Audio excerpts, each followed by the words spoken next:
Hello.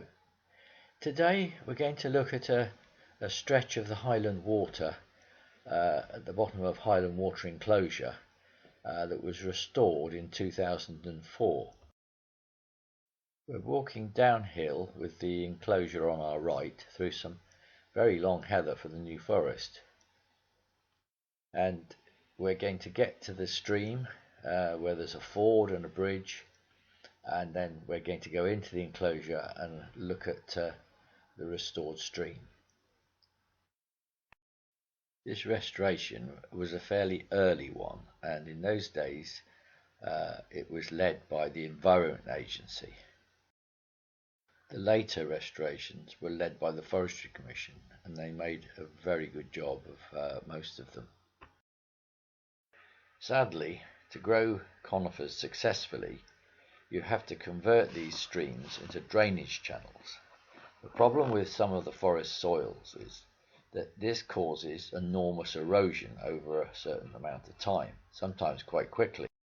This caused the Highland Water stream to actually start eroding outside of the enclosure up into the open forest part of the stream, which was a very natural stream until the erosion started to occur, which collapsed banks and all sorts of things. When a stream can't flood over its banks, the power of the water cuts it deeper into the geology beneath the riverbed.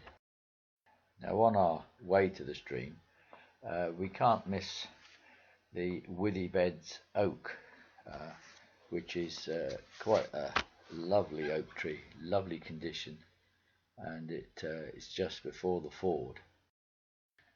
This oak has a girth of 5.9 meters or 19.5 feet. I would estimate it to be at least 350 years old. It's nice to see a big oak that's not sort of crowded in with other trees or conifers even all around it. You'll notice I've probably got a thing against conifers. Now, as we reach the ford, it's worth noting this is an old photograph of how deep the riverbank was in those days. The bridge really hasn't been moved at all, so you can see you could almost walk under that bridge in 2004, but not now. And this whole ford was very deep. That's looking up into the forest. Now, this is inside the enclosure, and you can see a bit of a conifer there that's springing up, but I'll say more about that later. The stream is actually looking really nice. It's close to the surface, it can flood easily onto its floodplain, so this stream is now in relationship with its floodplain, which is the most important thing in these natural systems. It's not to say that trees won't fall in and there'll be little debris dams and things, but it will be more natural actions, and the river will have room to move. You have to imagine this whole area is covered in conifer, and this was a straight channel.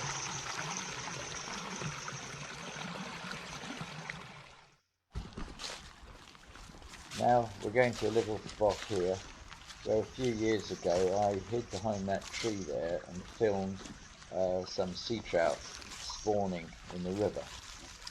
You'll notice from the little clip I've got, it's not very good quality, but it shows you a larger male fish, probably a sea trout, and a much smaller, probably a brown trout. The brown trout and the sea trout are really the same species, it's just that one migrates to the sea and back.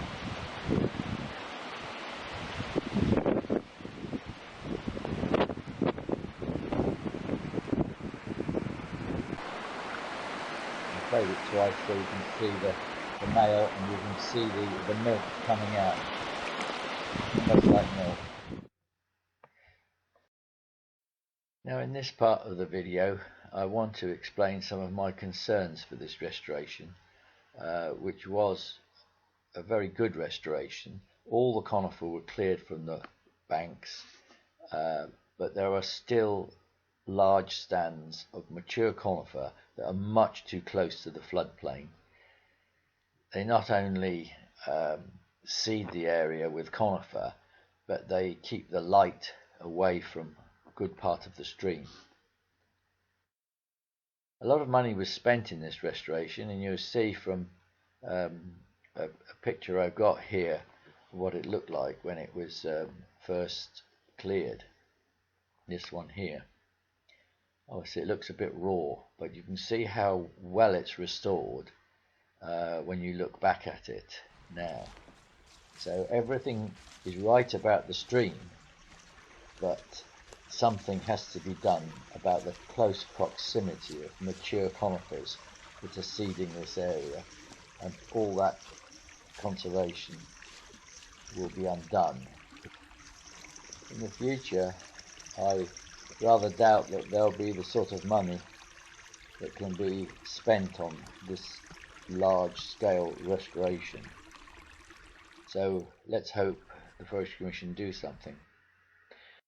On a good note, this enclosure is due in the design plan to go back to heathland. So maybe when this cross was put here for the Canadian soldiers and they had this wonderful view across the forest as far as the Isle of Wight, maybe one day someone in the future will see that view again.